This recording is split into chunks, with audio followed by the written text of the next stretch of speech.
माँ बाप का सम्मान करना होगा, गुरुजनों का सम्मान करना होगा, बड़ों का सम्मान करना होगा और समाज में हमारी पराई बेटियों की भी रक्षा करनी पड़ेगी।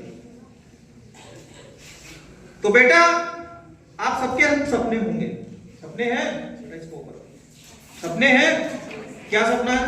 सीए करने का। सीए करने का। इस बेटी के लिए जोरदार तालियों की जरूरत है। IPS, IPS, IPS, Indian police service. हमारी बेटी का सपना आईपीएस बनने का है और इस बेटी का सपना सीए बनने का है। आपका आईएएस, आईएएस बनने का है। इस बेटी के लिए भी जोरदार तालियां। आईपीएस बहुत अच्छे। हर बेटी के सपने यहाँ पर है कि नहीं है? हर बेटी के सपने है कि नहीं है? है? हर बेटे के सपने हैं? तो पूरे कैसे होंगे? आईपीएस और सीए बनने का सपना, आईएएस बनने का सपना कौन बच्चे हैं यहाँ पर कोटा के डीआरएम बनना चाहता है?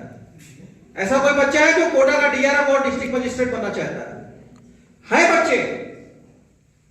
लेकिन आप अपने अंदर अपनी प्रतिभा छुपाए हुए हैं, वो प्रतिभाएं जागृत नहीं कर पा रहे हैं। तो आपको अपने अंदर सपने कैसे पूरे होंगे?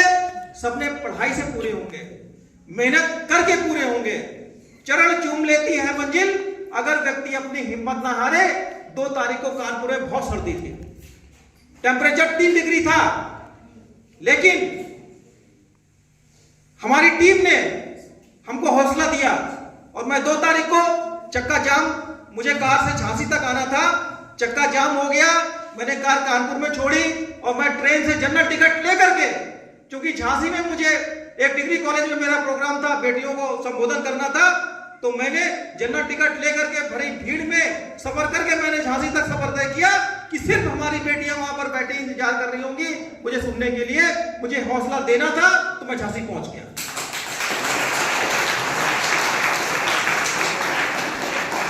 तो बेटा जिस दिन आप सोच लेंगे कि मुझे सीए बनना है, मुझे आईएएस बनना है, मुझे सेना में अधिकारी बनना है, मुझे कोटा का डीएम बनना है, मुझे कोटा का डीआरएम बनना है, आईपीएस बनना है, आप अपने सपने पूरे कर लेंगे जिस दिन आपने मन में ठान लिया कि मुझे ये करना है।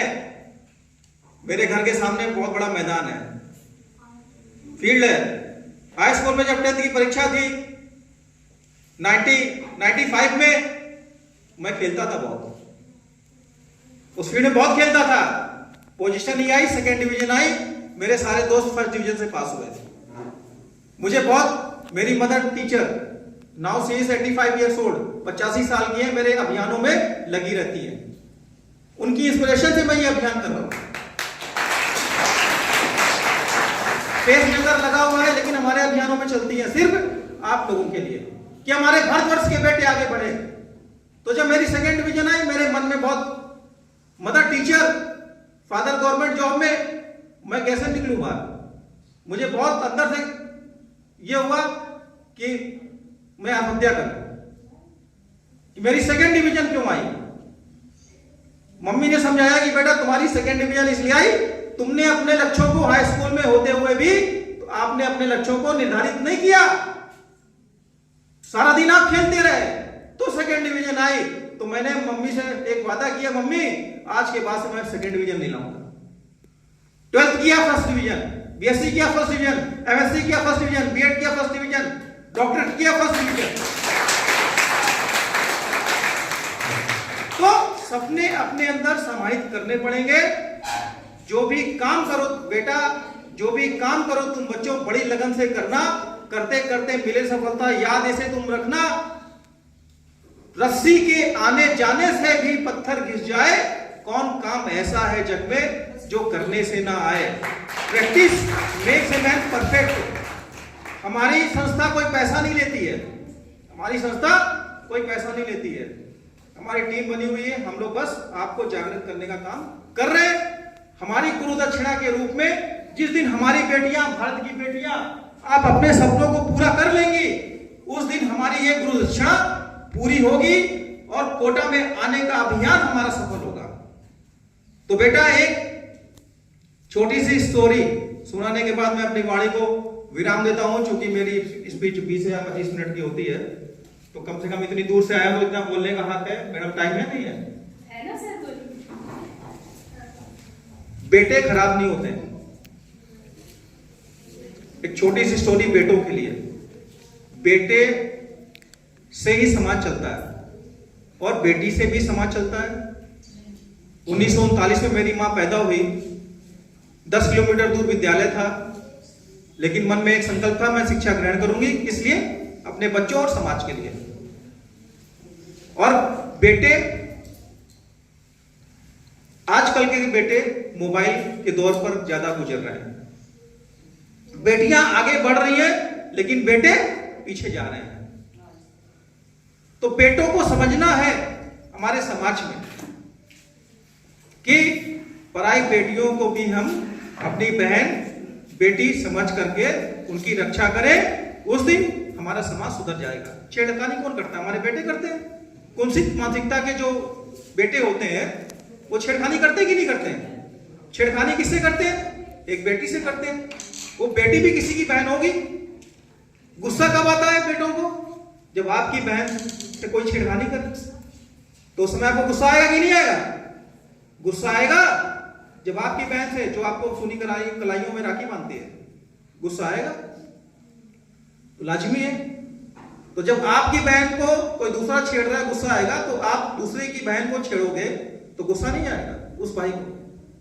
तो जिस दिन से आप उस बेटी की रक्षा करने लग जाओगे, कोई छेड़ रहा है, विद्यालय की बेटी जा रही है, कोई रास्ते में छेड़ रहा है या फिर अपशब्द कर रहा है, आपने उसको बचाया। जब आप बचाओगे तो आपकी बहन को कोई बचाने वाला मिलेगा। तो हमें समाज में यह मानसिकता उत्पन्न करनी है। और जिस दिन से यह मानसिकता उत्पन्न हो गई, अपने घरों में जाइए, अपने पापा से बोलिए, अपने भाइयों से बोलिए कि नहीं, आज सर ने ऐसा कहा था।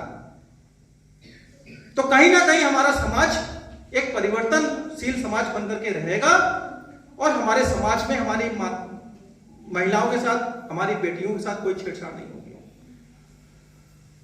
तो बेटा, एक बेटी थी गोरखपुर की धरती से, यात्रा कर रही थी अपने सपने पूरे करने के लिए, दिल्ली जा रही थी। तो रास्ते में उसको कुछ ट्रेन में कुछ लड़कों ने उसको चलती ट्रेन से नीचे फेंक दिया, अलीगढ़ के रेलवे स्टेशन के पहले। तो जब उसकी सुबह 6 बजे ट्रेन में आंखें खुली तो अचेत अवस्था में पड़ी हुई थी और कुछ लोग घेरे खड़े हुए थे और लोगों ने दिल्ली के अस्पताल में भर्ती कराया। और अस्पताल में भर्ती डॉक्टर ने देखा कि उसकी हालत बहुत क्षत विक्षत थी और डॉक्टर ने कहा कि बेटा, एक पैर तुम्हारा काटना पड़ेगा। एक बेटी के लिए एक पैर कटवाना बहुत बड़ी बात है। तो उस बेटी ने कहा, ठीक है डॉक्टर साहब, काटिए, फिर यदि जान बचानी है तो काटिए। पैर कटा, फिर वापस गई, फिर अपने सपने पूरे करने के लिए फिर 1 साल के बाद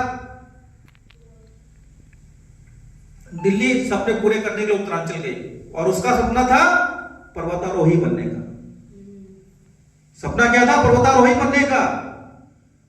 ट्रेनिंग ली और ट्रेनिंग के पश्चात माउंट एवरेस्ट में चढ़ने के लिए तत्परता से वो तैयार हो गई कि नहीं, मुझे अपना तिरंगा, भारतवर्ष का तिरंगा माउंट एवरेस्ट में फहराना है। एक पैर नहीं था, रॉड पड़ी थी, कृत्रिम पैर लगा करके माइनस, जब आपने देखी हुई एक मूवी आई थी अमिताभ बच्चन की, किस तरह से वो माउंटेन पे चढ़ रहे थे। तो उस बेटी के लिए कितनी कठिन तपस्या थी, लेकिन मन में एक संकल्प था। पैर रखती थी, पैर फिसल जाता था और एक पैर में रॉड। लेकिन उस बेटी ने अपना संकल्प पूरा किया और विश्व की 7 चोटियों पर चढ़ करके पूरे भारतवर्ष का नाम किया, अपने माता पिता का नाम किया, अपने सहपाठियों का नाम किया, अपने विद्यालय का नाम किया, अपने गुरुजनों का नाम किया और उस बेटी का नाम अरुणिमा सिन्हा और आज भी है। तो बेटा, इन्हीं शब्दों के साथ मैं सभी लोगों का धन्यवाद देता हूं और कोटा के इस विद्यालय को नमन करते हुए अपनी वाणी को विराम देता हूं। जय हिंद, जय Bharat. Thank you so much. Thank you. शायद